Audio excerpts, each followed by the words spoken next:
même dans cet état de préoccupation. Monsieur Wambo, vous êtes exprimé. Monsieur Wambo, apprenez à être poli. On peut interagir. Non. Permettez que je développe. Vous êtes en train de me couper dans mon souffle. Allez-y. Vous êtes en train de me couper. Ne mourrez pas. Voilà. Donc, Paul Biya, la seule pression qu'il subit à ma connaissance, c'est la pression atmosphérique. On nous parle ici que le président de la République est maître de l'horloge. J'ai l'impression que ces personnes ne vivent pas certainement au Cameroun. Souvent, ils vous donnent le sentiment d'accélérer, mais parfois c'est pour mieux ralentir. Il faut dire honnêtement que le président de la République a perdu la main. Et ça nous laisse présager, ça nous laisse pas présager quelque chose de bien pour notre pays. Il a dit dans les prochains jours, quel que soit le moment où ça va arriver, ce sera quand même dans les prochains jours. Ah bon? Bien sûr, sauf si vous ne savez pas compter en nombre de jours, parce que 100 jours, c'est quand même dans les prochains jours. On ne peut pas penser que à cet âge, après 43 ans, qu'on puisse encore attendre quoi que ce soit de ce gouvernement.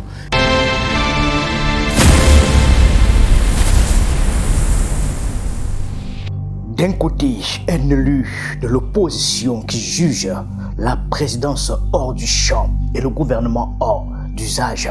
De l'autre, un communicant du parti au pouvoir qui défend la sérénité d'un chef d'État maître de son agenda.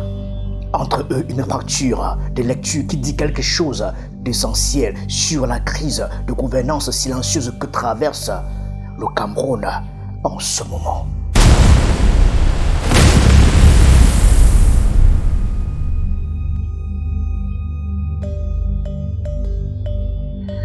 La question du remaniement ministériel annoncé mais jamais advenu a fini par devenir, dans le débat public camerounais, le révélateur involontaire d'une panne plus profonde. Guy Mesmin Wambo, mais SDF de l'homme, attaque sur ce terrain avec une franchise que son statut d'opposant lui autorise pleinement. Le président de la République, lors de son adresse à la nation, nous a dit qu'il y en aurait un prochainement dans les prochains jours. Et comme je sais que vous êtes coutumier du provisoire qui devient le définitif, il faut dire honnêtement que le président de la République a perdu la main. Et ça nous laisse présager, ça nous laisse pas présager quelque chose de bien pour notre pays. Le constat est brutal.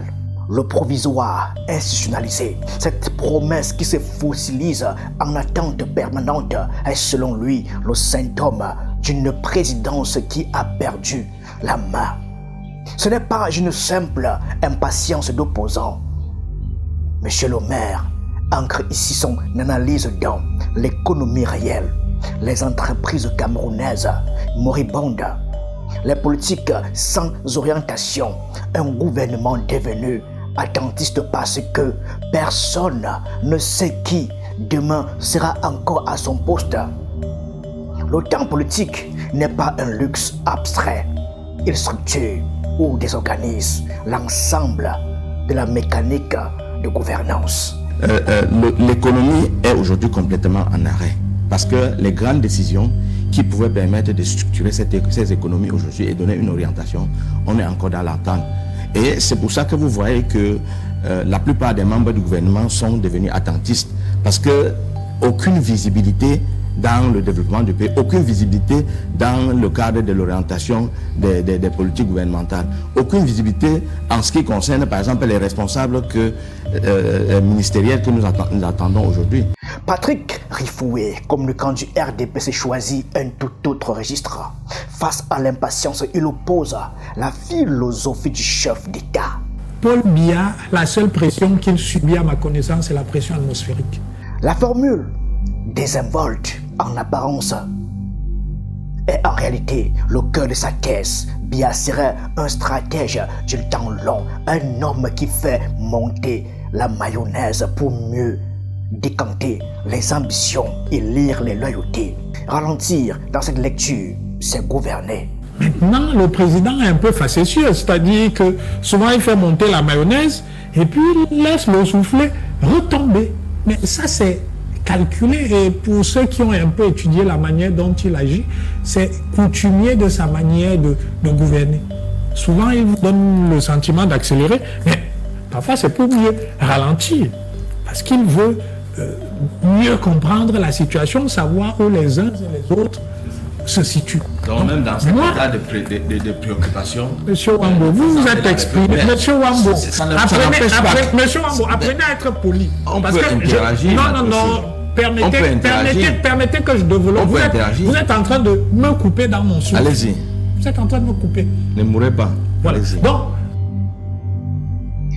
c'est sur la question des clans que le duel révèle sa charge la plus explosive. Guy Mesmin Wambo ne nomme personne et cette retenue est elle-même un message. On ne peut pas penser que à cet âge, après 43 ans, qu'on puisse encore attendre quoi que ce soit de ce gouvernement. Il est constant que le président de la République aujourd'hui, avec son âge, n'a plus la capacité d'apporter des solutions aux préoccupations des Camerounais. Et quand on parle des clans, les clans sont connus. Ce n'est un secret pour personne. C'est dit que les clans sont connus. Je n'ai pas besoin de les citer. C'est pas à vous de me poser des questions.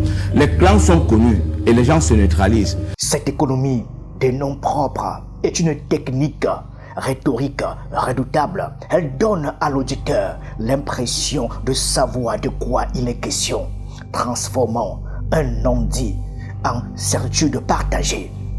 Sa thèse est limpide. Les clans, conscients que le chef de l'État n'a plus la capacité physique ni cognitive de trancher seul, se neutralisent mutuellement. Chacun tire à soi la couverture de l'influence, bloque les nominations qui pourraient consolider un rival et préfère l'impasse à la perte.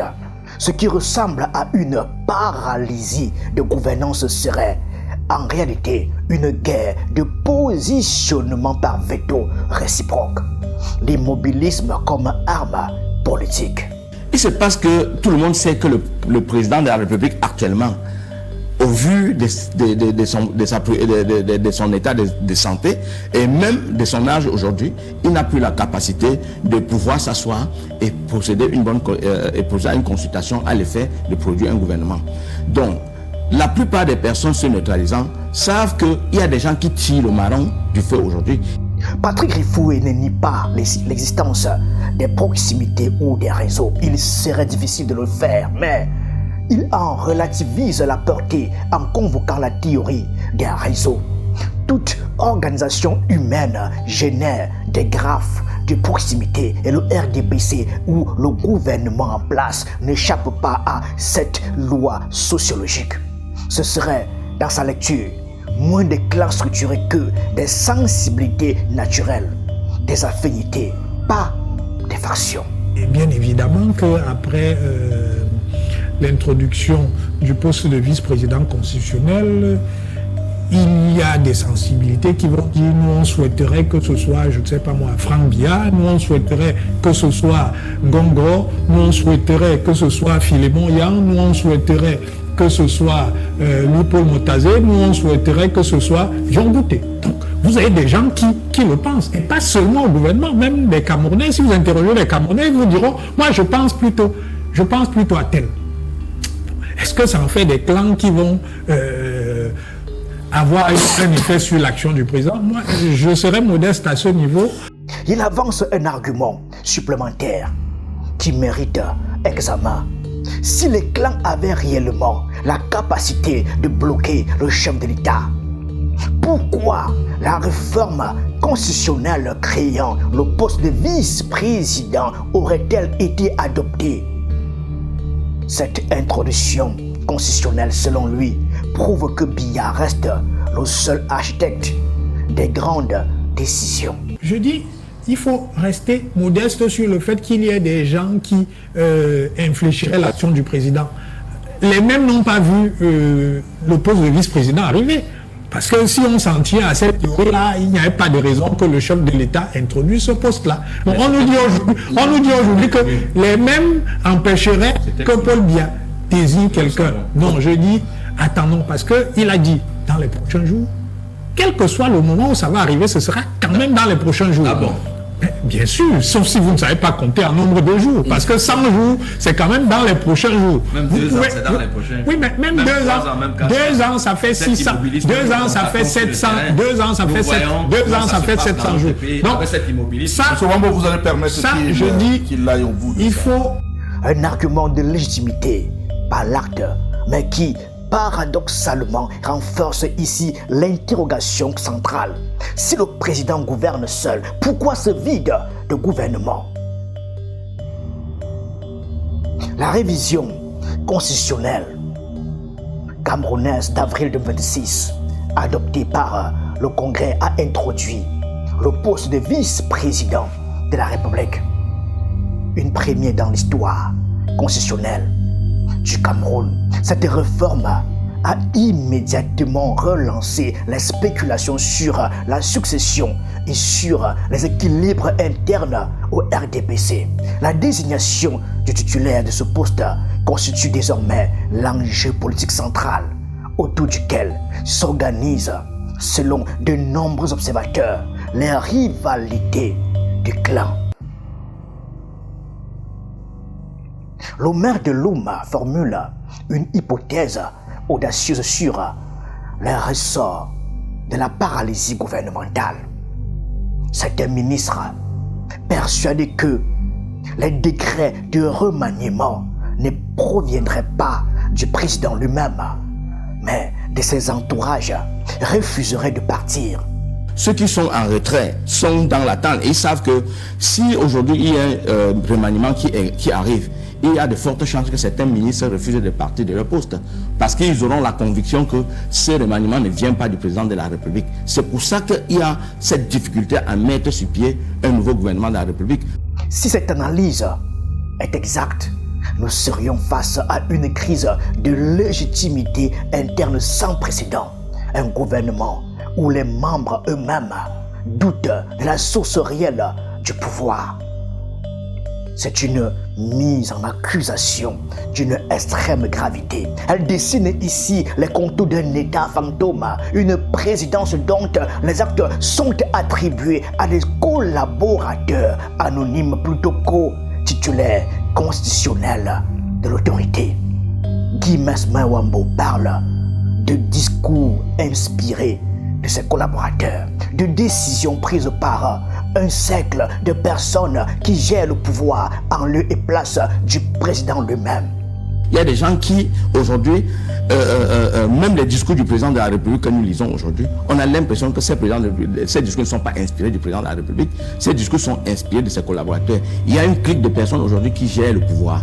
Patrick Rifoué retourne l'argument. Si des ministres sont démobilisés, c'est qu'ils n'ont tout simplement pas la carrure du poste. Vous devez servir jusqu'au dernier jour, tranche-t-il, et de citer en contre-exemple le dynamisme visible du ministre des Transports. L'attentisme ne serait donc pas une réponse rationnelle à une crise de gouvernance, mais un aveu d'insuffisance professionnelle. Moi, je constate que sur un certain nombre de dossiers, le gouvernement est en train de bouger. La preuve que les ministres sont au travail. On voit bien ce qui est en train d'être fait dans le secteur de l'électricité, où l'entreprise a été reprise. On voit bien qu'il y a des échanges qui sont en train d'être faits avec Globelec à l'effet de reprendre la main globalement sur ce secteur. Moi, j'ai le sentiment que le gouvernement est au travail. On a vu que sur le dossier de la route ACOM2, le Minepat a signé la convention de crédit hier et que ce projet va se faire. Moi, je vois de nombreux ministres qui sont au travail, qui continuent à servir. Maintenant, il n'est pas exclu, comme vous l'avez dit, que certains soient démobilisés. Mais je dis, s'il y a des ministres qui sont démobilisés, ça signifie qu'ils ne sont pas à leur place. Parce que vous devez servir jusqu'au dernier jour, et je crois que c'est ce que le président attend de chacun, c'est-à-dire qu'il soit aussi dynamique que le ministre, qu'il soit aussi dynamique que le ministre des Transports. L'homme fort de Louma sort du cadre strictement camerounais pour livrer une comparaison qui frappe par sa précision. Au Congo, après une élection présidentielle, le gouvernement est formé en quelques jours.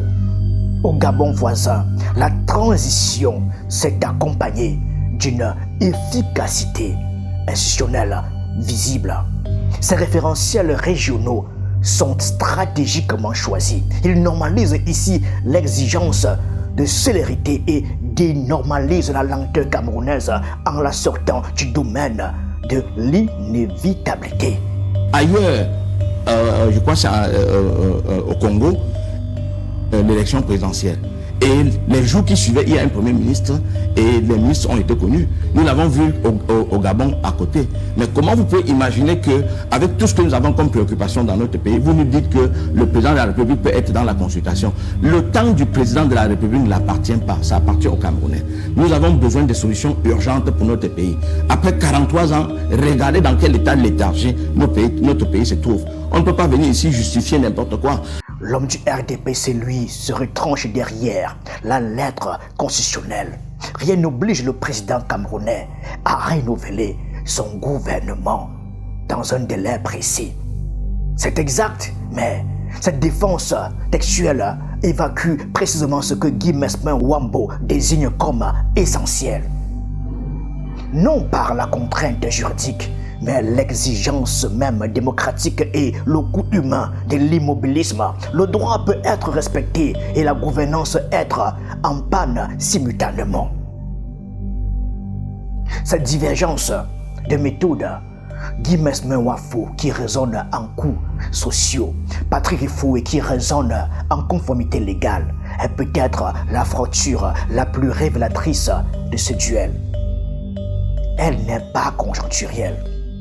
Elle reproduit une ligne de faille ancienne entre ceux qui jugent un gouvernement à ses effets sur la vie des citoyens et ceux qui le jugent à sa régularité procédurale.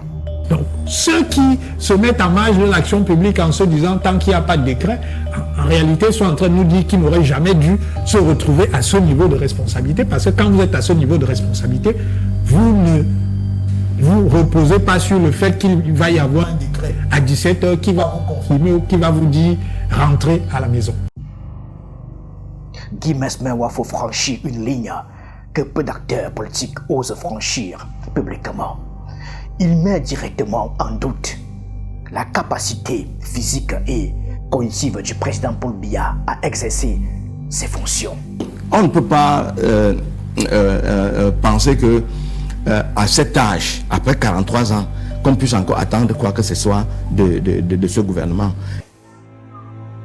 Cette formulation, mesurée dans sa forme, mais sans équivoque dans son fond, nomme ce que les médias officiels et les partisans du régime s'emploient soigneusement à taire.